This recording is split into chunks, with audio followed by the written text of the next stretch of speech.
Kay said archly to Michael, Don't tell me a big movie star like Johnny Fontane has to ask your father for a favor. He's my father's godson, and if it wasn't for my father, he might not be a big movie star today. Kay Adams laughed with delight. That sounds like another great story. Michael shook his head. I can't tell that one. Trust me. He told her. He told her without being funny. He told it without pride. He told it without any sort of explanation except that 8 years before his father had been more impetuous, and because the matter concerned his godson, the Don considered it an affair of personal honor. The story was quickly told. 8 years ago, Johnny Fontane had made an extraordinary success singing with a popular dance band. He had become a top radio attraction. Unfortunately, the band leader, a well-known show business personality named Les Halley, had signed Johnny to a 5-year personal services contract. It was a common show business practice. Les Halley could now loan Johnny out and pocket most of the money. Don Corleone entered the negotiations personally. He offered Les Halley $20,000 to release Johnny Fontane from the personal services contract. Halley offered to take only 50% of Johnny's earnings. Don Corleone was amused. He dropped his offer from $20,000 to $10,000. The bandleader, obviously not a man of the world outside his beloved show business, completely missed the significance of this lower offer. He refused. The next day, Don Corleone went to see the bandleader personally. He brought with him his 2 best friends, Genco Abandando, who was his consigliere, and Luca Brasi. With no other witnesses, Don Corleone persuaded Les Halley to sign a document giving up all rights to all services from Johnny Fontane upon payment of a certified check to the amount of $10,000. Don Corleone did this by putting a pistol to the forehead of the bandleader and assuring him with the utmost seriousness that either his signature or his brains would rest on that document in exactly 1 minute. Les Halley signed. Don Corleone pocketed his pistol and handed over the certified check. The rest was history. Johnny Fontane went on to become the greatest singing sensation in the country. He made Hollywood musicals that earned a fortune for his studio. His records made millions of dollars. Then he divorced his childhood sweetheart wife and left his 2 children to marry the most glamorous blonde star in motion pictures. He soon learned that she was a whore. He drank, he gambled, he chased other women, he lost his singing voice. His records stopped selling. The studio did not renew his contract. And so now he had come back to his godfather. Kay said thoughtfully, Are you sure you're not jealous of your father? Everything you've told me about him shows him doing something for other people. He must be good-hearted. She smiled wryly. Of course, his methods are not exactly constitutional. Michael sighed. I guess that's the way it sounds. But let me tell you this. You know those Arctic explorers who leave caches of food scattered on the route to the North Pole, just in case they may need them someday? That's my father's favors. Someday he'll be at each one of those people's houses, and they had better come across. It was nearly twilight before the wedding cake was shown, exclaimed over, and eaten, specially baked by Nazzarini. It was cleverly decorated with shells of cream so dizzyingly delicious that the bride greedily plucked them from the corpse of the cake before she whizzed away on her honeymoon with her blonde groom. The Don politely sped his guest's departure, noting meanwhile that the black sedan with its FBI men was no longer visible. Finally, the only car left in the driveway was the long black Cadillac with Freddie at the wheel. The Don got into the front seat, moving with quick coordination for his age and bulk. Sonny, Michael, and Johnny Fontane got into the back seat. Don Corleone said to his son Michael, Your girlfriend. She'll get back to the city by herself, all right? Michael nodded. Tom said he'd take care of it. Don Corleone nodded with satisfaction at Hagen's efficiency.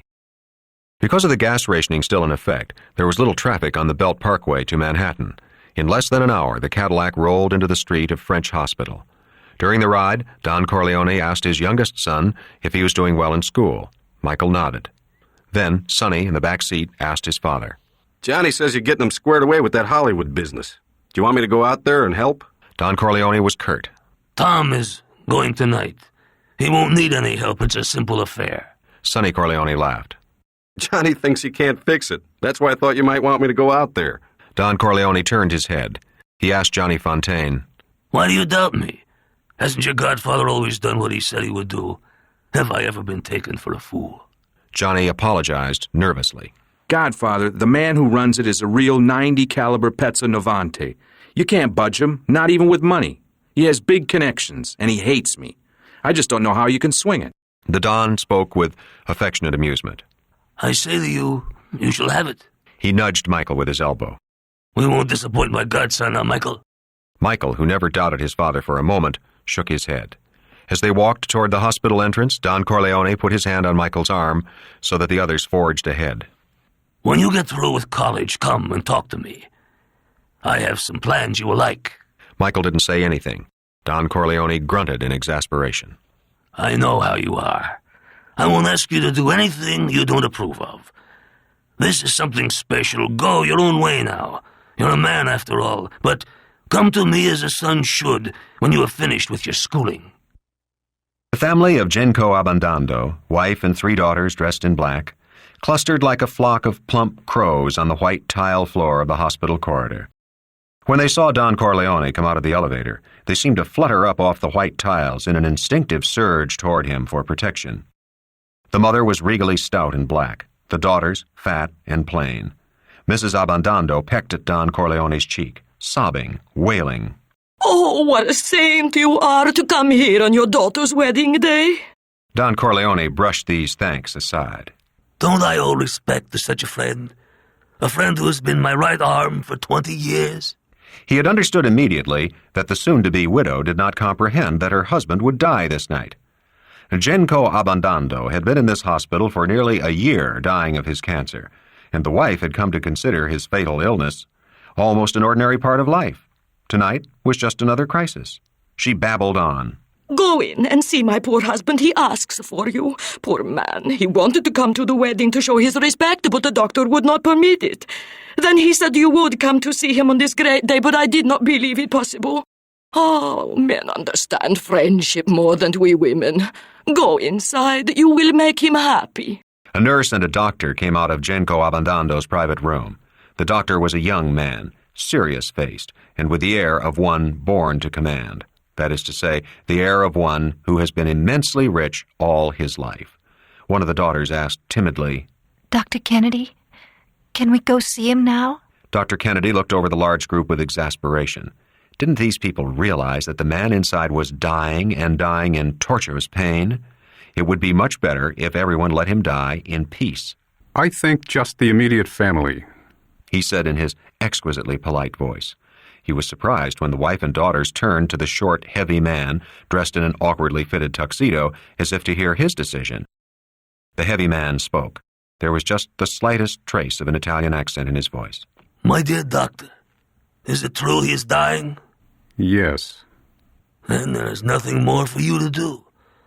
We will take up the burden. We will comfort him. We will close his eyes. We will bury him and weep at his funeral, and afterwards we will watch over his wife and daughters.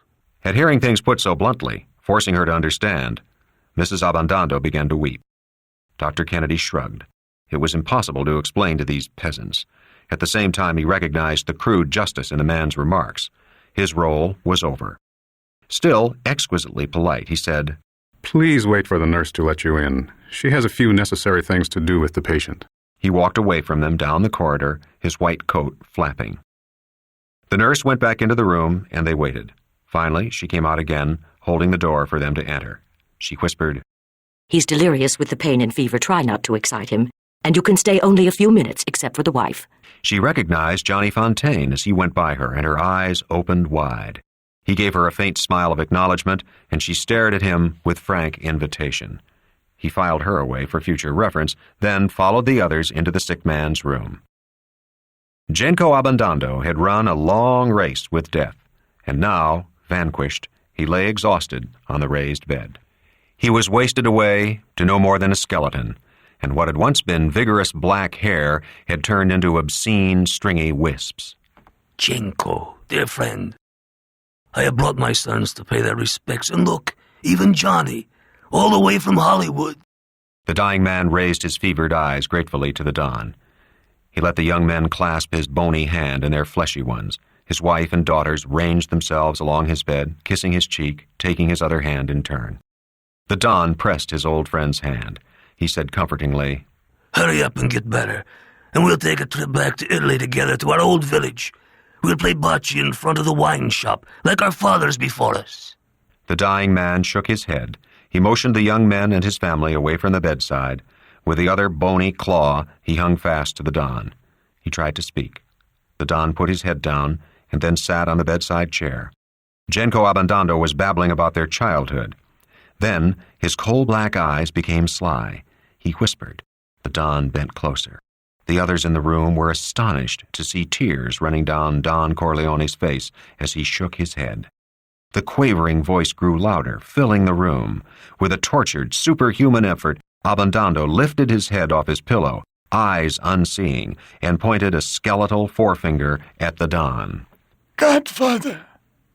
Godfather! Save me from death, I beg of you. My flesh is burning off my bones, and I can feel the worms eating away my brain. Godfather, cure me. You have the power. Dry the tears of my poor wife. In Corleone, we played together as children. And now, will you let me die when I fear hell for my sins? The Don was silent. It is your daughter's wedding day. You cannot refuse me. The Don spoke quietly, gravely, to pierce through the blasphemous delirium. Old friend, I have no such powers. If I did, I would be more merciful than God, believe me. But don't fear death, and don't fear hell. I will have a mass said for your soul every night and every morning. Your wife and your children will pray for you. How can God punish you with so many pleas for mercy? The skeleton face took on a cunning expression that was obscene. It's been arranged, then. When the Don answered, his voice was cold, without comfort. You blaspheme. Resign yourself. Abandando fell back on the pillow. His eyes lost their wild gleam of hope. The nurse came back into the room and started shooing them out in a very matter-of-fact way. The Don got up, but Abandando put out his hand. Godfather, stay here with me and help me meet death. Perhaps if he sees you near me, he will be frightened and leave me in peace. Or perhaps you can say a word, pull a few strings. The dying man winked as if he were mocking the Don, now not really serious. Your brothers in blood, after all. Then, as if fearing the Don would be offended, he clutched at his hand. Stay with me. Let me hold your hand. We'll outwit that bastard as we outwitted others. Godfather, don't betray me. The Don motioned the other people out of the room. They left. He took the withered claw of Genco Abandando in his own two broad hands. Softly, reassuringly, he comforted his friend as they waited for death together. As if the Don could truly snatch the life of Genco Abandando back from that most foul and criminal traitor to man. The wedding day of Connie Corleone ended well for her. Carlo Rizzi performed his duties as a bridegroom with skill and vigor, spurred on by the contents of the bride's gift purse, which totaled up to over $20,000. The bride, however, gave up her virginity with a great deal more willingness than she gave up her purse. For the latter, he had to blacken one of her eyes. Lucy Mancini waited in her house for a call from Sonny Corleone, sure that he would ask her for a date. Finally, she called his house, and when she heard a woman's voice answer the phone, she hung up. She had no way of knowing that nearly everyone at the wedding had remarked the absence of her and Sonny for that fatal half-hour, and the gossip was already spreading that Santino Corleone had found another victim, that he had done the job on his own sister's maid of honor. Amerigo Bonacera had a terrible nightmare. In his dreams, he saw Don Corleone in peaked cap, overalls, and heavy gloves, unloading bullet-riddled corpses in front of his funeral parlor and shouting, "Remember, Amerigo, not a word to anyone, and bury them quickly." He groaned so loud and long in his sleep that his wife shook him awake. Oh, what a man you are to have a nightmare only after a wedding. Kay Adams was escorted to her New York City hotel by Paulie Gatto and Clemenza. The car was large, luxurious, and driven by Gatto. Clemenza sat in the back seat, and Kay was given the front seat next to the driver. She found both men wildly exotic. Their speech was movie Brooklynese, and they treated her with exaggerated courtliness. During the ride, she chatted casually with both men and was surprised when they spoke of Michael with unmistakable affection and respect. He had led her to believe that he was an alien in his father's world. Now, Clemenza was assuring her, in his wheezing, guttural voice, that the old man thought Mike was the best of his sons, the one who would surely inherit the family business. What business is that? Kay asked in the most natural way. Paulie Gatto gave her a quick glance as he turned the wheel. Behind her, Clemenza said in a surprised voice, "Didn't Mike tell you? Mr. Corleone is the biggest importer of Italian olive oil in the States. Now that the war's over, the business could get real rich. He'll need a smart boy like Mike." At the hotel, Clemenza insisted on coming to the desk with her. When she protested, he said simply, "The boss said to make sure you got home okay. I gotta do it." After she received her room key, he walked her to the elevator and waited until she got in. She waved to him, smiling, and was surprised at his genuine smile of pleasure in return. It was just as well she did not see him go back to the hotel clerk and ask what name she registered under. The hotel clerk looked at Clemenza coldly. Clemenza rolled the little green spitball he was holding in his hand across to the clerk, who picked it up and immediately said, "Mr. and Mrs. Michael Corleone." Back in the car, Paulie Gatto said, "Nice dame." Clemenza grunted. Mike is doing a job on her. Unless he thought they were really married. "Pick me up early in the morning. Hagen got some deal for us that gotta be done right away." It was late Sunday night before Tom Hagen could kiss his wife goodbye and drive out to the airport. With his special #1 priority, a grateful gift from a Pentagon staff general officer, he had no trouble getting on a plane to Los Angeles. It had been a busy but satisfying day for Tom Hagen. Genco Abandando had died at 3 a.m, and when Don Corleone returned from the hospital, he had informed Hagen that he was now officially the new consigliere to the family. This meant that Hagen was sure to become a very rich man, to say nothing of power. The Don had broken a long-standing tradition. The consigliere was always a full-blooded Sicilian, and the fact that Hagen had been brought up as a member of the Don's family made no difference to that tradition. It was a question of blood. Only a Sicilian born to the ways of omertà, the law of silence, could be trusted in the key post of consigliere. Between the head of the family, Don Corleone, who dictated policy, and the operating level of men who actually carried out the orders of the Don, there were 3 layers, or buffers. In that way, nothing could be traced to the top, unless the consigliere turned traitor. That Sunday morning, Don Corleone gave explicit instructions on what should be done to the 2 young men who had beaten the daughter of Amerigo Bonasera. But he had given those orders in private to Tom Hagen. Later in the day, Hagen had, also in private, without witnesses, instructed Clemenza. In turn, Clemenza had told Paulie Gatto to execute the commission. Paulie Gatto would now muster the necessary manpower and execute the orders. Paulie Gatto and his men would not know why this particular task was being carried out, or who had ordered it originally. Each link of the chain would have to turn traitor for the Don to be involved, and though it had never yet happened, there was always the possibility. The cure for that possibility also was known. Only one link in the chain had to disappear. The consigliere was also what his name implied. He was the counselor to the Don, his right-hand man, his auxiliary brain. He was also his closest companion and his closest friend. On important trips, he would drive the Don's car. At conferences, he would go out and get the Don refreshments, coffee and sandwiches, fresh cigars. He would know everything the Don knew, or nearly everything, all the cells of power. He was the one man in the world who could bring the Don crashing down to destruction. But no consigliere had ever betrayed a Don, not in the memory of any of the powerful Sicilian families who had established themselves in America. There was no future in it, and every consigliere knew that if he kept the faith, he would become rich, wield power, and win respect. If misfortune came, his wife and children would be sheltered and cared for as if he were alive or free. If he kept the faith. In some matters, the consigliere had to act for his Don in a more open way, and yet not involve his principal. Hagen was flying to California on just such a matter. He realized that his career as consigliere would be seriously affected by the success or failure of this mission. By family business standards, whether Johnny Fontaine got his coveted part in the war movie or did not was a minor matter. Far more important was the meeting Hagen had set up with Virgil Sollozzo the following Friday. But Hagen knew that to the Don, both were of equal importance, which settled the matter for any good consigliere. The piston plane shook Tom Hagen's already nervous insides, and he ordered a martini from the hostess to quiet them. Both the Don and Johnny had briefed him on the character of the movie producer, Jack Woltz. From everything that Johnny said, Hagen knew he would never be able to persuade Woltz.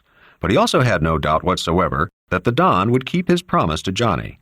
His own role was that of negotiator and contact. Lying back in his seat, Hagen went over all the information given to him that day. Jack Woltz was one of the 3 most important movie producers in Hollywood, owner of his own studio with dozens of stars under contract. He was on the President of the United States Advisory Council for War Information, Cinematic Division, which meant simply that he helped make propaganda movies. He had had dinner at the White House. He had entertained J. Edgar Hoover in his Hollywood home. But none of this was as impressive as it sounded. They were all official relationships.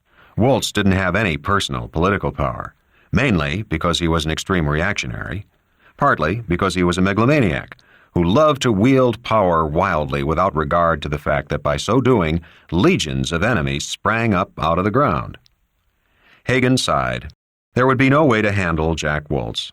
He opened his briefcase and tried to get some paperwork done, but he was too tired. He ordered another martini and reflected on his life. He had no regrets. Indeed, he felt that he had been extremely lucky. Whatever the reason, the course he had chosen 10 years ago had proved to be right for him. He was successful, he was as happy as any grown man could reasonably expect, and he found life interesting. Tom Hagen was 35 years old, a tall, crew-cut man, very slender, very ordinary-looking. He was a lawyer, but did not do the actual detailed legal work for the Corleone family business, though he had practiced law for 3 years after passing the bar exam. At the age of 11, he had been a playmate of 11-year-old Sonny Corleone. Hagen's mother had gone blind and then died during his 11th year. Hagen's father, a heavy drinker, had become a hopeless drunkard. A hard-working carpenter, he had never done a dishonest thing in his life, but his drinking destroyed his family and finally killed him. Tom Hagen was left an orphan who wandered the streets and slept in hallways. His younger sister had been put in a foster home. But in the 1920s, the social agencies did not follow up cases of 12-year-old boys who were so ungrateful as to run from their charity. Hagen, too, had an eye infection. Neighbors whispered that he had caught or inherited it from his mother, and so therefore it could be caught from him. He was shunned. Sonny Corleone, a warm-hearted and imperious 11-year-old, had brought his friend home and demanded that he be taken in. Tom Hagen was given a hot dish of spaghetti with oily, rich tomato sauce, the taste of which he had never forgotten, and then given a metal folding bed to sleep on. In the most natural way, without a word being spoken or the matter discussed in any fashion, Don Corleone had permitted the boy to stay in his household. Don Corleone himself took the boy to a special doctor and had his eye infection cured. He sent him to college and law school. In all this, the Don acted not as a father, but rather as a guardian. There was no show of affection, but oddly enough, the Don treated Hagen more courteously than his own sons, did not impose a parental will upon him. It was the boy's decision to go to law school after college. He had heard Don Corleone say once, "A lawyer with his briefcase can steal more than 100 men with guns." Meanwhile, much to the annoyance of their father, Sonny and Freddie insisted on going into the family business after graduation from high school. Only Michael had gone on to college, and he had enlisted in the Marines the day after Pearl Harbor. After he passed the bar exam, Hagen married to start his own family. The bride was a young Italian girl from New Jersey, rare at that time for being a college graduate. After the wedding, which was of course held in the home of Don Corleone, the Don offered to support Hagen in any undertaking he desired, to send him law clients, furnish his office, start him in real estate. Tom Hagen had bowed his head and said to the Don, "I would like to work for you." The Don was surprised, yet pleased. "You know who I am?" he asked. Hagen nodded. He hadn't really known the extent of the Don's power, not then. He did not really know in the 10 years that followed until he was made the acting consigliere after Genco Abondando became ill, but he nodded and met the Don's eyes with his own. "I would like to work for you like your sons," Hagen said, meaning with complete loyalty, with complete acceptance of the Don's parental divinity. The Don, with that understanding, which was even then building the legend of his greatness, showed the young man the first mark of fatherly affection since he had come into his household. He took Hagen into his arms for a quick embrace, and afterward treated him more like a true son, though he would sometimes say, "Tom, never forget your parents," as if he were reminding himself as well as Hagen. There was no chance that Hagen would forget. His mother had been near moronic and slovenly, so ridden by anemia she could not feel affection for her children or make a pretense of it. His father, Hagen, had hated. His mother's blindness before she died had terrified him, and his own eye infection had been a stroke of doom. He had been sure he would go blind. When his father died, Tom Hagen's 11-year-old mind had snapped in a curious way. He had roamed the streets like an animal, waiting for death, until the fateful day Sonny found him sleeping in the back of a hallway and brought him to his home. What had happened afterward was a miracle. But for years, Hagen had had nightmares, dreaming he had grown to manhood, blind, tapping a white cane, his blind children behind him, tap-tapping with their little white canes as they begged in the streets. Some mornings when he woke, the face of Don Corleone was imprinted on his brain in that first conscious moment, and he would feel safe. But the Don had insisted that he put in 3 years of general law practice in addition to his duties for the family business. This experience had proved invaluable later on, and also removed any doubts in Hagen's mind about working for Don Corleone. He had then spent 2 years of training in the offices of a top firm of criminal lawyers in which the Don had some influence. It was apparent to everyone that he had a flair for this branch of the law. He did well, and when he went into the full-time service of the family business, Don Corleone had not been able to reproach him once in the 6 years that followed. When he had been made the acting consigliere, the other powerful Sicilian families referred contemptuously to the Corleone family as the Irish gang. This had amused Hagen. It had also taught him that he could never hope to succeed the Don as the head of the family business. But he was content. That had never been his goal. Such an ambition would have been a disrespect to his benefactor and his benefactor's blood family. It was still dark when the plane landed in Los Angeles. Hagen checked into his hotel, showered and shaved, and watched dawn come over the city.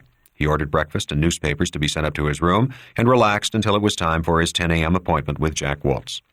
The appointment had been surprisingly easy to make. The day before, Hagen had called the most powerful man in movie labor unions, a man named Billy Goff. Acting on instructions from Don Corleone, Hagen had told Goff to arrange an appointment on the next day for Hagen to call on Jack Waltz, that he should hint to Waltz that if Hagen was not made happy by the results of the interview, there could be a labor strike at the movie studio. An hour later, Hagen received a call from Goff. The appointment would be at 10 a.m. Waltz had gotten the message about the possible labor strike, but hadn't seemed too impressed, Goff said. He added, "If it really comes down to that, I gotta talk to the Don myself." "If it comes to that, he'll talk to you." By saying this, he avoided making any promises. He was not surprised that Goff was so agreeable to the Don's wishes. The family empire, technically, did not extend beyond the New York area, but Don Corleone had first become strong by helping labor leaders. Many of them still owed him debts of friendship. But the 10 a.m. appointment was a bad sign. It meant that he would be first on the appointment list, that he would not be invited to lunch.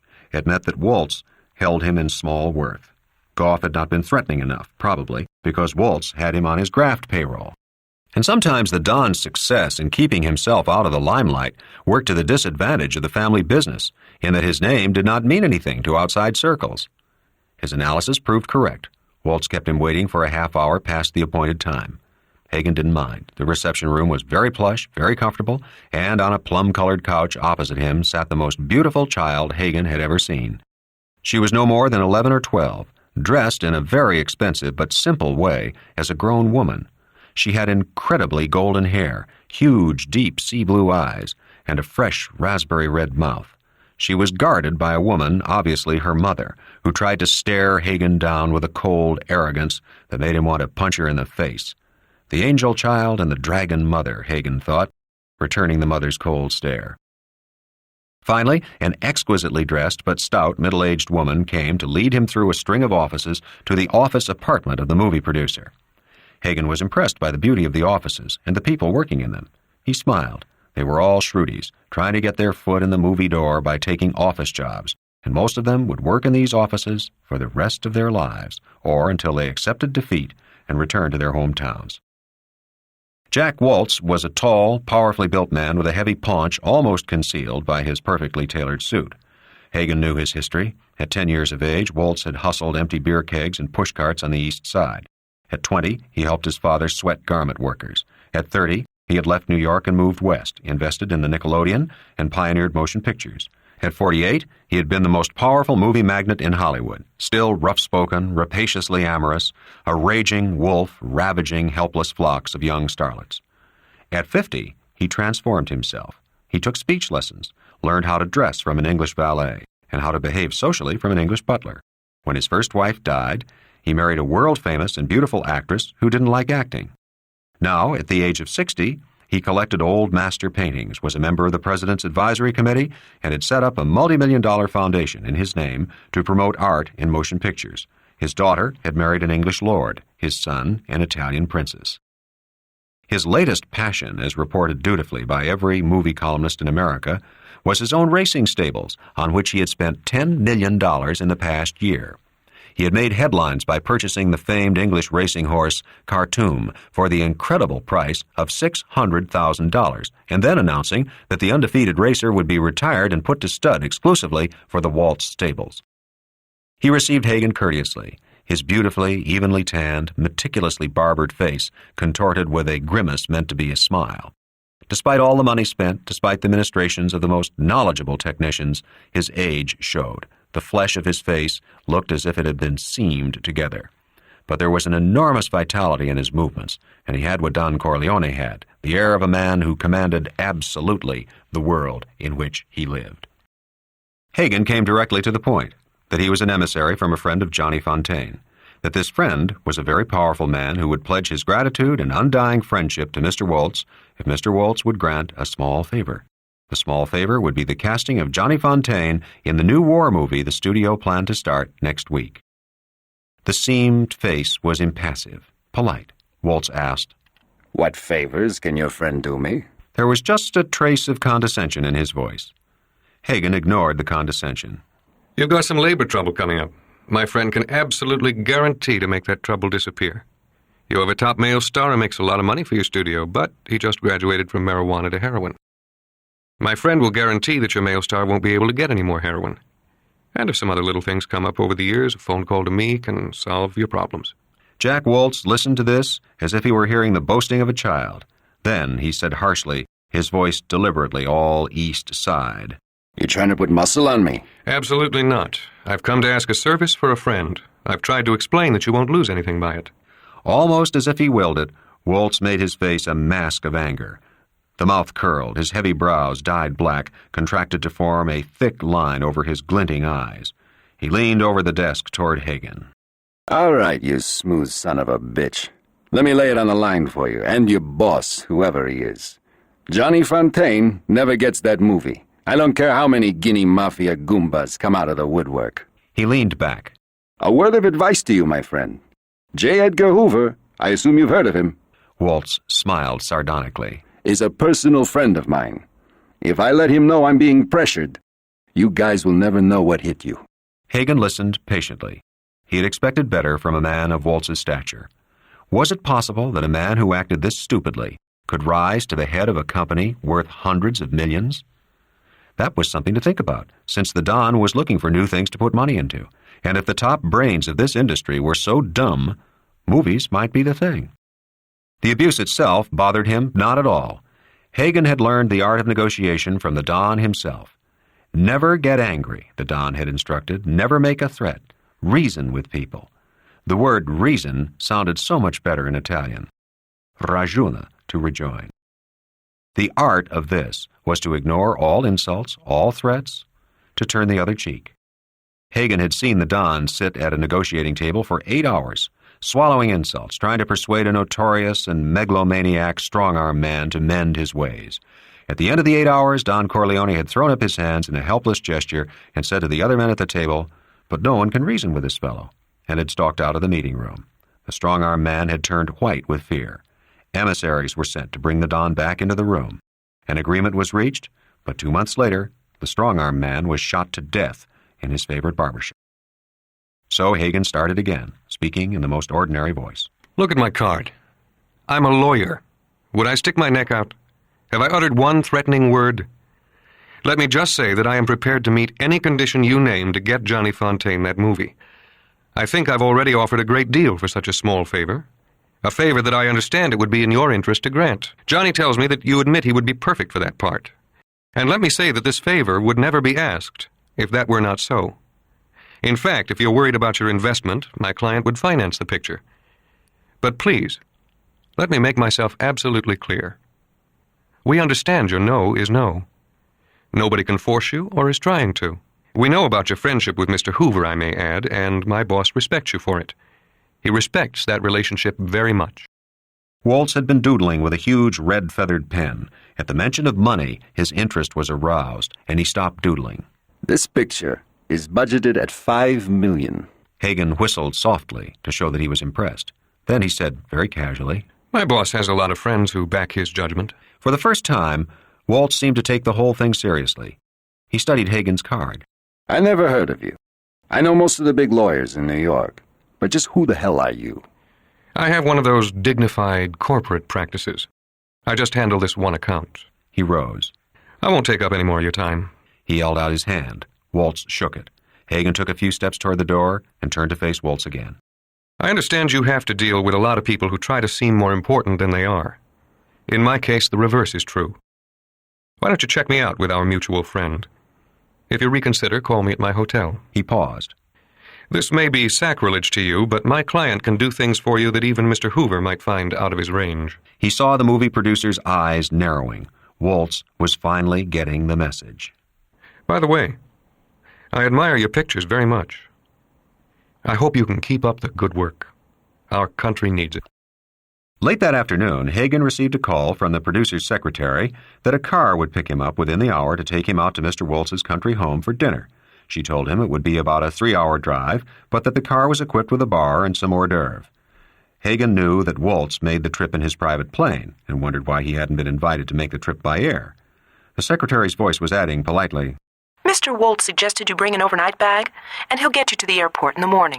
I'll do that. That was another thing to wonder about. How did Waltz know he was taking the morning plane back to New York? He thought about it for a moment. The most likely explanation was that Waltz had set private detectives on his trail to get all possible information.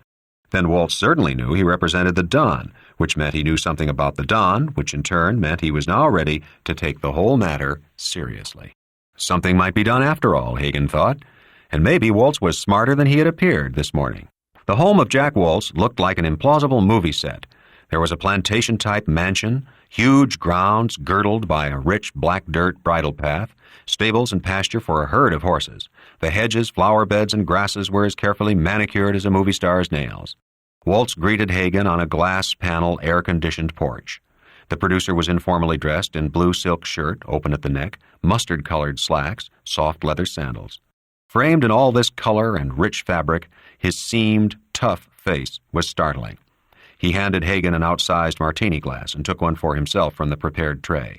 He seemed more friendly than he had been earlier in the day. He put his arm over Hagen's shoulder. We have a little time before dinner. Let's go look at my horses. As they walked toward the stables, he said, I checked you out, Tom. You should have told me your boss is Corleone. I thought you were just some third-rate hustler Johnny was running in to bluff me. And I don't bluff. Not that I want to make enemies. I never believed in that. But let's just enjoy ourselves now. We can talk business after dinner. Surprisingly, Waltz proved to be a truly considerate host. He explained his new methods, innovations that he hoped would make his stable the most successful in America. The stables were all fireproofed, sanitized to the highest degree, and guarded by a special security detail of private detectives. Finally, Waltz led him to a stall which had a huge bronze plaque attached to its outside wall. On the plaque was the name Khartoum. The horse inside the stall was, even to Hagen's inexperienced eyes, a beautiful animal. Khartoum's skin was jet black, except for a diamond-shaped white patch on his huge forehead. The great brown eyes glinted like golden apples. The black skin over the taut body was silk. Waltz said with childish pride, The greatest racehorse in the world. I bought him in England last year for $600,000. I bet even the Russian Tsars never paid that much for a single horse. But I'm not going to race him. I'm going to put him to stud. I'm going to build the greatest racing stable this country has ever known. He stroked the horse's mane. Khartoum, Khartoum. There was real love in his voice, and the animal responded. Waltz said to Hagen, I'm a good horseman, you know. And the first time I ever rode, I was 50 years old. He laughed. Maybe one of my grandmothers in Russia got raped by a Cossack, and I got his blood. He tickled Khartoum's belly. Look at that cock on him. I should have such a cock. They went back to the mansion to have dinner. It was served by 3 waiters under the command of a butler. The table linen and ware were all gold thread and silver. But Hagen found the food mediocre. Waltz obviously lived alone, and just as obviously was not a man who cared about food.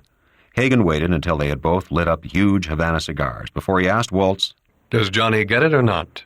I can't. I can't put Johnny into that picture even if I wanted to. The contracts are all signed for all the performers, and the cameras roll next week. There's no way I can swing it. Mr. Waltz, the big advantage of dealing with a man at the top is that such an excuse is not valid. You can do anything you want to do. He puffed on his cigar.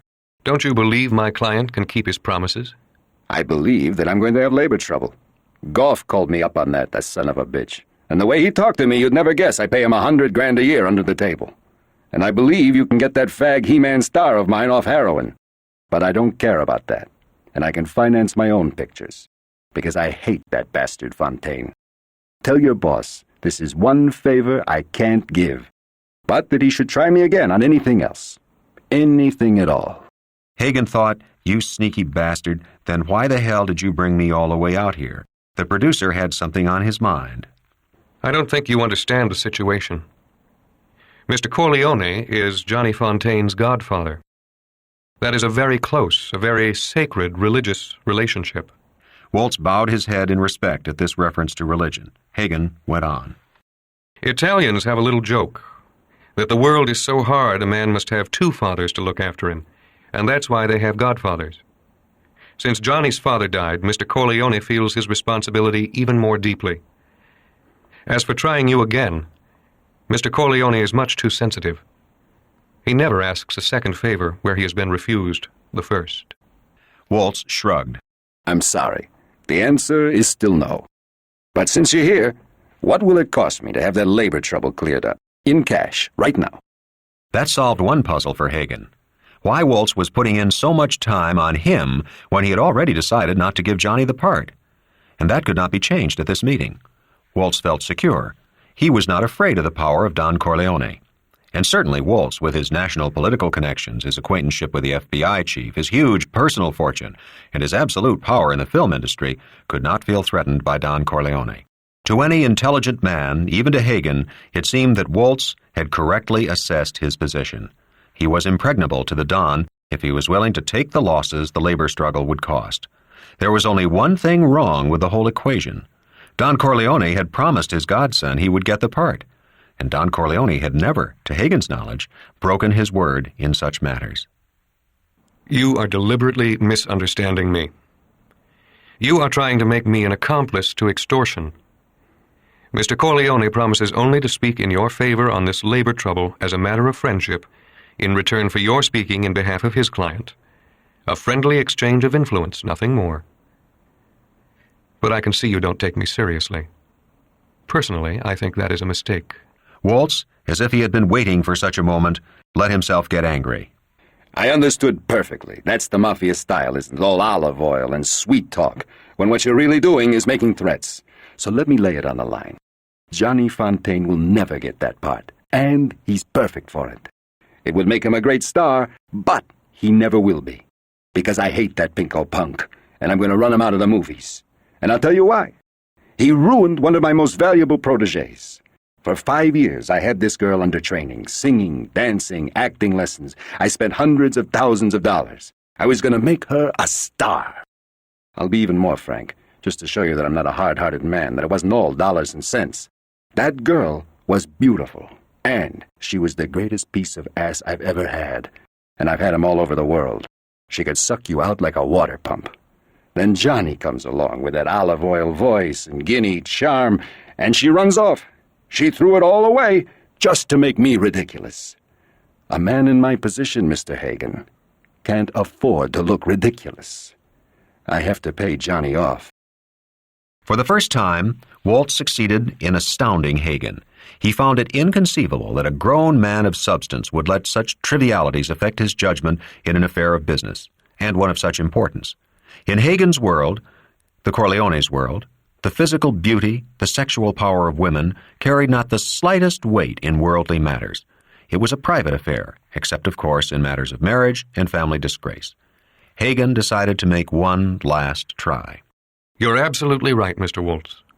But are your grievances that major? I don't think you've understood how important this very small favor is to my client. Mr. Corleone held the infant Johnny in his arms when he was baptized. When Johnny's father died, Mr. Corleone assumed the duties of parenthood, Indeed, he is called Godfather by many, many people who wish to show their respect and gratitude for the help he has given them. Mr. Corleone never lets his friends down. Waltz stood up abruptly. I've listened to about enough. Thugs don't give me orders. I give them orders. If I pick up this phone, you'll spend the night in jail. And if that Mafia Goomba tries any rough stuff, he'll find out I'm not a band leader. Yeah, I heard that story, too. Listen, your Mr. Corleone will never know what hit him, even if I have to use my influence at the White House. The stupid, stupid son of a bitch. How the hell did he get to be a pezzo novante, Hagen wondered. Advisor to the president, head of the biggest movie studio in the world. Definitely the Don should get into the movie business, and the guy was taking his words at their sentimental face value. He was not getting the message. Thank you for the dinner and a pleasant evening. Could you give me transportation to the airport? I don't think I'll spend the night. He smiled coldly at Waltz. Mr. Corleone is a man who insists on hearing bad news at once. While waiting in the floodlit colonnade of the mansion for his car, Hagen saw two women about to enter a long limousine already parked in the driveway. They were the beautiful 12-year-old blonde girl and her mother he had seen in Waltz's office that morning. But now, the girl's exquisitely cut mouth seemed to have smeared into a thick, pink mass. Her sea-blue eyes were filmed over, and when she walked down the steps toward the open car, her long legs tottered like a crippled foal's. Her mother supported the child, helping her into the car, hissing commands into her ear. The mother's head turned for a quick, furtive look at Hagen, and he saw in her eyes a burning, hawk-like triumph. Then she, too, disappeared into the limousine. So that was why he hadn't got the plane ride from Los Angeles, Hagen thought. The girl and her mother had made the trip with the movie producer. That had given Waltz enough time to relax before dinner and do the job on the little kid. And Johnny wanted to live in this world? Good luck to him, and good luck to Waltz. Paulie Gatto hated quickie jobs, especially when they involved violence. He liked to plan things ahead. And something like tonight, even though it was punk stuff, could turn into serious business if somebody made a mistake. Now, sipping his beer, he glanced around, checking how the two young punks were making out with the two little tramps at the bar. Paulie Gatto knew everything there was to know about those two punks. Their names were Jerry Wagner and Kevin Moonen. They were both about 20 years old, good-looking, brown-haired, tall, well-built. Both were due to go back to college out of town in 2 weeks. Both had fathers with political influence, and this, with their college student classification, had so far kept them out of the draft. They were both also under suspended sentences for assaulting the daughter of Amerigo Bonacera. The lousy bastards, Paulie Gatto thought, draft-dodging, violating their probation by drinking in a bar after midnight, chasing floozies, young punks. Paulie Gatto had been deferred from the draft himself because his doctor had furnished the draft board with documents showing that this patient, male, white, age 26, unmarried, had received electrical shock treatments for a mental condition.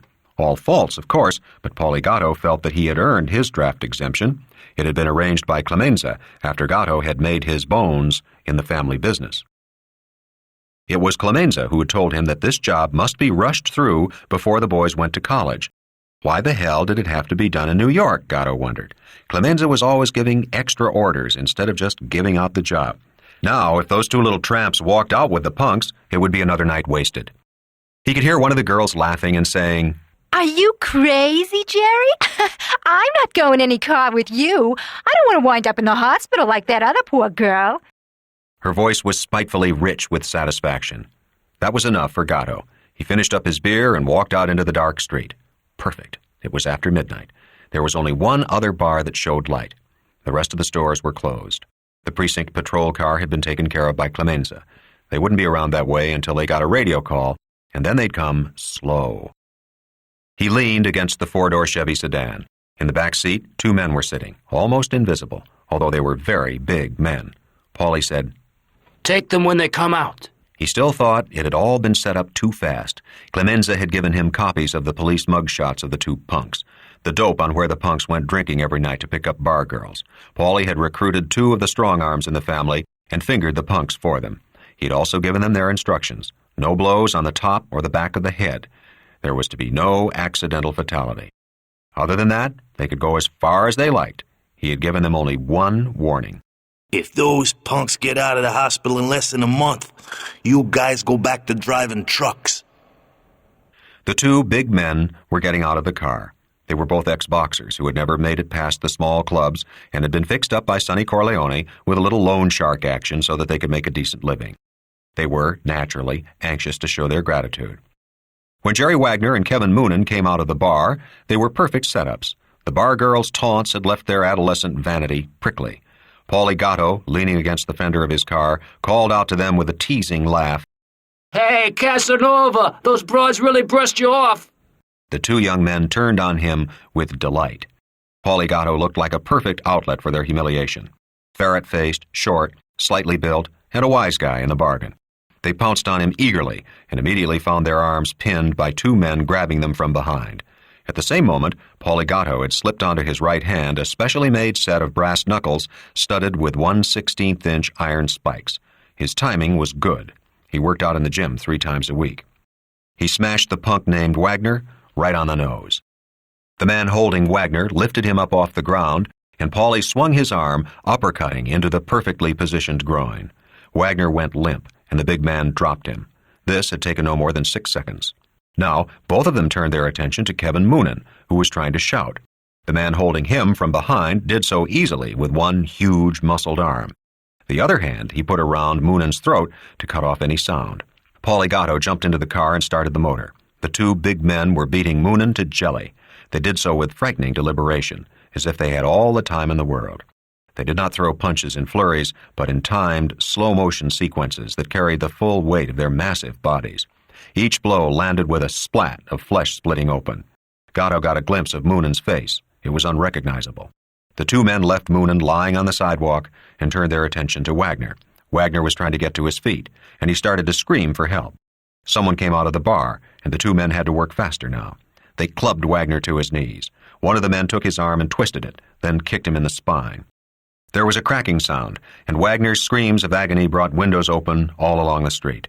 The two men worked very quickly. One of them held Wagner up by using his two hands around Wagner's head like a vice. The other man smashed his huge fist into the fixed target. There were more people coming out of the bar, but none tried to interfere. Paulie Gatto yelled, "Come on, enough!" The two big men jumped into the car, and Paulie gunned it away. Somebody would describe the car and read the license plates, but it didn't matter. It was a stolen California plate, and there were 100,000 black Chevy sedans in New York City. Chapter 2. Tom Hagen went to his law office in the city on Thursday morning. He planned to catch up on his paperwork so as to have everything cleared away for the meeting with Virgil Sollozzo on Friday. A meeting of such importance that he had asked the Don for a full evening of talk to prepare for the proposition they knew Sollozzo would offer the family business. Hagen wanted to have all little details cleared away so that he could go to that preparatory meeting with an unencumbered mind. The Don had not seemed surprised when Hagen returned from California late Tuesday evening and told him the results of the negotiations with Waltz. He had made Hagen go over every detail and grimaced with distaste when Hagen told about the beautiful little girl and her mother. He had murmured infamita, his strongest disapproval. He had asked Hagen one final question. "Does this man have real balls?" Hagen considered exactly what the Don meant by this question. Over the years, he had learned that the Don's values were so different from those of most people that his words also could have a different meaning. Did Waltz have character? Did he have a strong will? He most certainly did, but that was not what the Don was asking. Did the movie producer have the courage not to be bluffed? Did he have the willingness to suffer heavy financial loss delay on his movies would mean? The scandal of his big star exposed as a user of heroin. Again, the answer was yes.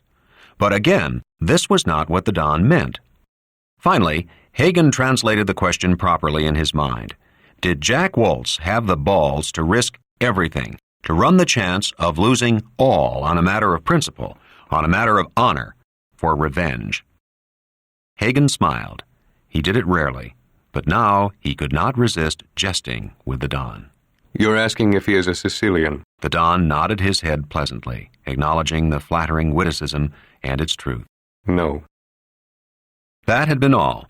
The Don had pondered the question until the next day. On Wednesday afternoon, he had called Hagen to his home and given him his instructions. The instructions had consumed the rest of Hagen's working day and left him dazed with admiration. There was no question in his mind that the Don had solved the problem. that Waltz would call him this morning with the news that Johnny Fontane had the starring part in his new war movie. At that moment, the phone did ring, but it was Amerigo Bonacera. The undertaker's voice was trembling with gratitude. He wanted Hagen to convey to the Don his undying friendship. The Don had only to call on him. He, Amerigo Bonacera, would lay down his life for the blessed Godfather. Hagen assured him that the Don would be told. The Daily News had carried a middle-page spread of Jerry Wagner and Kevin Moonen lying in the street. The photos were expertly gruesome. They seemed to be pulps of human beings. Miraculously, said the news, they were both still alive, though they would both be in the hospital for months and would require plastic surgery. Hagen made a note to tell Clemenza that something should be done for Paulie Gatto.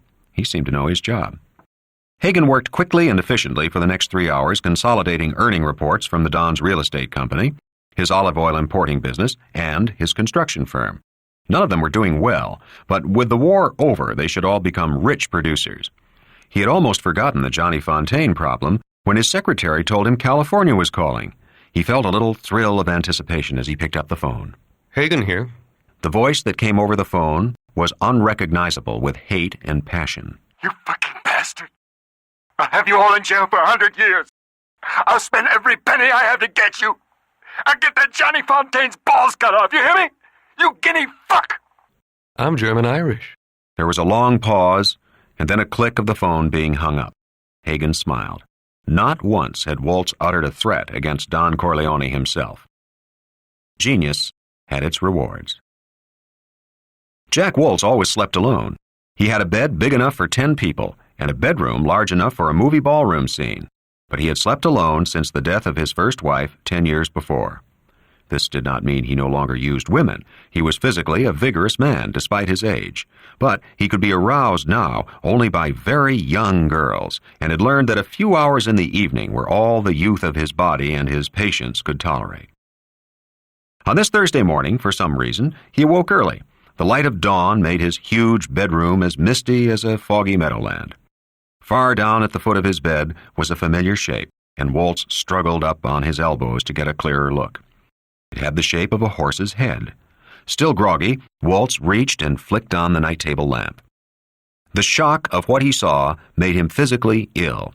It seemed as if a great sledgehammer had struck him on the chest. His heartbeat jumped erratically, and he became nauseous. His vomit spluttered on the thick flare rug. Severed from its body, the black, silky head of the great horse Khartoum was stuck fast in a thick cake of blood. White, reedy tendons showed. Froth covered the muzzle, and those apple-sized eyes that had glinted like gold were mottled the color of rotting fruit with dead, hemorrhaged blood. Waltz was struck by a purely animal terror, and out of that terror he screamed for his servants, and out of that terror he called Hagen to make his uncontrolled threats. His maniacal raving alarmed the butler, who called Waltz's personal physician and his second-in-command at the studio, but Waltz regained his senses before they arrived. He had been profoundly shocked. What kind of man could destroy an animal worth $600,000? Without a word of warning, without any negotiation to have the act, its order, countermanded. The ruthlessness, the sheer disregard for any values, implied a man who considered himself completely his own law, even his own God, and a man who backed up this kind of will with the power and cunning that held his own stable security force of no account. For by this time, Waltz had learned that the horse's body had obviously been heavily drugged before someone leisurely hacked the huge triangular head off with an axe. The men on night duty claimed that they had heard nothing. To Waltz, this seemed impossible. They could be made to talk. They had been bought off, and they could be made to tell who had done the buying. Waltz was not a stupid man. He was merely a supremely egotistical one. He had mistaken the power he wielded in his world to be more potent than the power of Don Corleone. He had merely needed some proof that this was not true. He understood this message, that despite all his wealth, despite all his contacts with the President of the United States, despite all his claims of friendship with the director of the FBI, an obscure importer of Italian olive oil would have him killed, would actually have him killed, because he wouldn't give Johnny Fontane a movie part he wanted. It was incredible. People didn't have any right to act that way. There couldn't be any kind of world if people acted that way. It was insane. It meant you couldn't do what you wanted with your own money, with the companies you owned, the power you had to give orders. It was 10 times worse than communism. It had to be smashed. It must never be allowed. Waltz let the doctor give him a very mild sedation. It helped him calm down again and to think sensibly. What really shocked him was the casualness with which this man Corleone had ordered the destruction of a world-famous horse worth $600,000. $600,000, and that was just for openers. Waltz shuddered. He thought of this life he had built up. He was rich. He could have the most beautiful women in the world by crooking his finger and promising a contract. He was received by kings and queens. He lived a life as perfect as money and power could make it. It was crazy to risk all this because of a whim. Maybe he could get to Corleone. What was the legal penalty for killing a racehorse?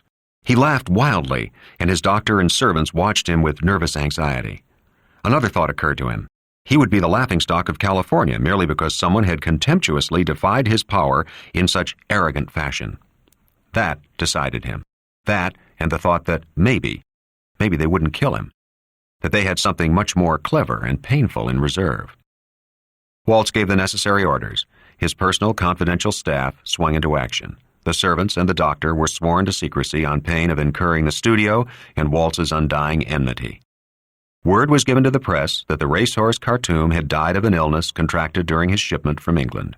Orders were given to bury the remains in a secret place on the estate. 6 hours later, Johnny Fontaine received a phone call from the executive producer of the film telling him to report for work the following Monday. That evening, Hagen went to the Don's house to prepare him for the important meeting the next day with Virgil Sollozzo. The Don had summoned his eldest son to attend, and Sonny Corleone, his heavy, cupid-shaped face drawn with fatigue, was sipping at a glass of water. He must still be humping that maid of honor, Hagen thought, another worry. Don Corleone settled into an armchair, puffing his Di Nobili cigar. Hagen kept a box of them in his room. He had tried to get the Don to switch to Havanas, but the Don claimed they hurt his throat. The Don asked, "Do we know everything necessary for us to know?"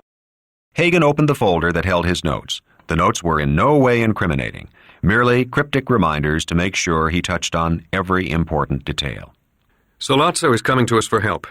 He will ask the family to put up at least $1 million and to promise some sort of immunity from the law. For that, we get a piece of the action. Nobody knows how much. Sollozzo is vouched for by the Tattaglia family, and they may have a piece of the action. The action is narcotics. Sollozzo has the contacts in Turkey, where they grow the poppy. From there, he ships to Sicily. No trouble. In Sicily, he has the plant to process into heroin. He has safety valve operations to bring it down to morphine and bring it up to heroin if necessary. But it would seem that the processing plant in Sicily is protected in every way. The only hitch is bringing it into this country and then distribution. Also initial capital. $1 million cash doesn't grow on trees. Hagen saw Don Corleone grimace. The old man hated unnecessary flourishes in business matters. He went on hastily. They call Sollozzo the Turk. 2 reasons. He spent a lot of time in Turkey and is supposed to have a Turkish wife and kids. Second, he's supposed to be very quick with the knife, or was when he was young. Only in matters of business, though, and with some sort of reasonable complaint. A very competent man, and his own boss. He has a record. He's done 2 terms in prison, one in Italy, one in the United States. And he's known to the authorities as a narcotics man. This could be a plus for us. It means that he'll never get immunity to testify, since he's considered the top, and of course because of his record. Also, he has an American wife and 3 children, and he's a good family man. He'll stand still for any rap as long as he knows that they will be well taken care of for living money. The Don puffed on his cigar. Santino, what do you think? Hagen knew what Sonny would say. Sonny was chafing at being under the Don's thumb. He wanted a big operation of his own. Something like this would be perfect. Sonny took a long slug of scotch. There's a lot of money in that white powder, but it could be dangerous. Some people could wind up in jail for 20 years. I'd say that if we kept out of the operations end, just stuck to protection and financing, it might be a good idea. Hagen looked at Sonny approvingly. He had played his cards well. He had stuck to the obvious, much the best course for him. The Don puffed on his cigar. And you, Tom, what do you think? Hagen composed himself to be absolutely honest. He had already come to the conclusion that the Don would refuse Sollozzo's proposition. But, what was worse, Hagen was convinced that for one of the few times in his experience, the Don had not thought things through. He was not looking far enough ahead. Go ahead, Tom. Not even a Sicilian consigliere always agrees with the boss. They all laughed. I think you should say yes. You know all the obvious reasons, but the most important one is this. There is more money potential in narcotics than in any other business. If we don't get into it, somebody else will, maybe the Tattaglia family. With the revenue they earn, they can amass more and more police and political power. Their family will become stronger than ours. Eventually, they will come after us to take away what we have. It's just like countries. If they arm, we have to arm. If they become stronger economically, they become a threat to us. Now we have the gambling and we have the unions, and right now they are the best things to have. But I think narcotics is the coming thing. I think we have to have a piece of that action or we risk everything we have. Not now, but maybe 10 years from now. The Don seemed enormously impressed. He puffed on his cigar and murmured, That's the most important thing, of course. He sighed and got to his feet. What time do I have to meet this infidel tomorrow? Hagen said hopefully. He'll be here at 10 in the morning. Maybe the Don would go for it. I want you both here with me. The Don rose, stretching, and took his son by the arm. Santino, get some sleep tonight. You look like that devil himself. Take care of yourself. You won't be young forever. Sonny, encouraged by this sign of fatherly concern, asked the question Hagen did not dare to ask. Pop, what's your answer going to be? Don Corleone smiled. How do I know? Until I hear the percentages and other details. Besides, I have to have time to think over the advice given here tonight. After all, I'm not a man who does things rashly. As he went out the door, he said casually to Hagen, Do you have in your notes that the Turk made his living from prostitution before the war? As the Tattaglia family does now? Write that down before you forget. There was just a touch of derision in the Don's voice, and Hagen flushed. He had deliberately not mentioned it, legitimately, so since it really had no bearing, but he had feared it might prejudice the Don's decision. He was notoriously straight-laced in matters of sex. Virgil the Turk Sollozzo was a powerfully built, medium-sized man of dark complexion who could have been taken for a true Turk. He had a scimitar of a nose and cruel black eyes. He also had an impressive dignity. Sonny Corleone met him at the door and brought him into the office where Hagen and the Don waited. Hagen thought he had never seen a more dangerous-looking man, except for Luca Brasi. There were polite handshakings all around. If the Don ever asks me if this man has balls, I would have to answer yes, Hagen thought. He had never seen such force in one man, not even the Don. In fact, the Don appeared at his worst. He was being a little too simple, a little too peasant-like in his greeting.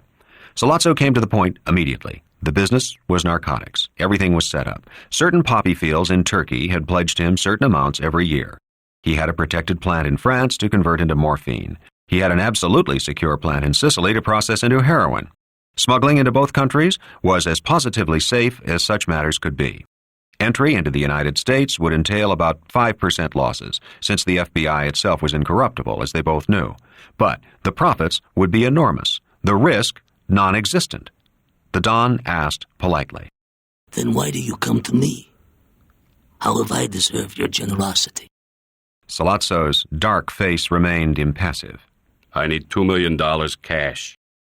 Equally important, I need a man who has powerful friends in the important places. Some of my couriers will be caught over the years.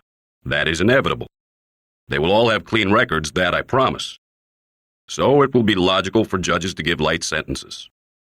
I need a friend who can guarantee that when my people get in trouble, they won't spend more than a year or two in jail. Then they won't talk. But if they get 10 and 20 years, who knows? In this world, there are many weak individuals. They may talk. They may jeopardize more important people. Legal protection is a must. I hear, Don Corleone, that you have as many judges in your pocket as a bootblack has pieces of silver. Don Corleone didn't bother to acknowledge the compliment. What percentage for my family? Sollozzo's eyes gleamed. 50%. He paused and then said in a voice that was almost a caress, In the first year, your share would be $3 or $4 million. Then it would go up. And what is the percentage of the Tattaglia family? For the first time, Sollozzo seemed to be nervous. They will receive something from my share. I need some help in the operations. So, I receive 50% merely for finance And legal protection, huh? I have no worries about operations, is that what you tell me? Sollozzo nodded. If you think $2 million in cash is merely finance, I congratulate you, Don Corleone. I consented to see you out of my respect for the Tartarias, and because I've heard you are a serious man to be treated also with respect. I must say no to you, but I must give you my reasons. The profits in your business are huge, but so are the risks. Your operation, if I were part of it, could damage my other interests. It's true I have many, many friends in politics, but they would not be so friendly if my business were narcotics instead of gambling. They think gambling is something like liquor, a harmless vice. And they think narcotics a dirty business. No, don't protest. I'm telling you their thoughts, not mine. How a man makes his living is not my concern. And what I am telling you is that this business of yours is too risky. All the members of my family have lived well the last 10 years. Without danger, without harm. I can't endanger them or their livelihoods out of greed. The only sign of Sollozzo's disappointment was a quick flickering of his eyes around the room, as if he hoped Hagen or Sonny would speak in his support. Then he said, Are you worried about security for your $2 million? The Don smiled coldly. No. Sollozzo tried again. The Tattaglia family will guarantee your investment also. It was then that Sonny Corleone made an unforgivable error in judgment and procedure. He said eagerly, The Tattaglia family guarantees the return of our investment without any percentage from us? Hagen was horrified at this break. He saw the Don turn cold, malevolent eyes on his eldest son, who froze in uncomprehending dismay. Sollozzo's eyes flickered again, but this time with satisfaction. He had discovered a chink in the Don's fortress. When the Don spoke, his voice held a dismissal. Young people are greedy, and today they have no manners. They interrupt their elders, they meddle. But I have a sentimental weakness for my children, and I have spoiled them, as you see. Senor Sollozzo, my no is final. Let me say that I myself wish you good fortune in your business. It has no conflict with my own. I'm sorry that I had to disappoint you. Sollozzo bowed, shook the Don's hand, and let Hagen take him to his car outside. There was no expression on his face when he said goodbye to Hagen. Back in the room, Don Corleone asked Hagen, What did you think of that man? He's a Sicilian. The Don nodded his head thoughtfully. Then he turned to his son.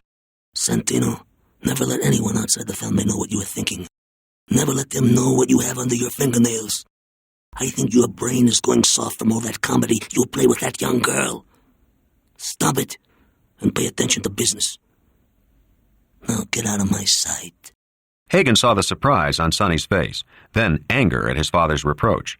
Did he really think the Don would be ignorant of his conquest? Hagen wondered.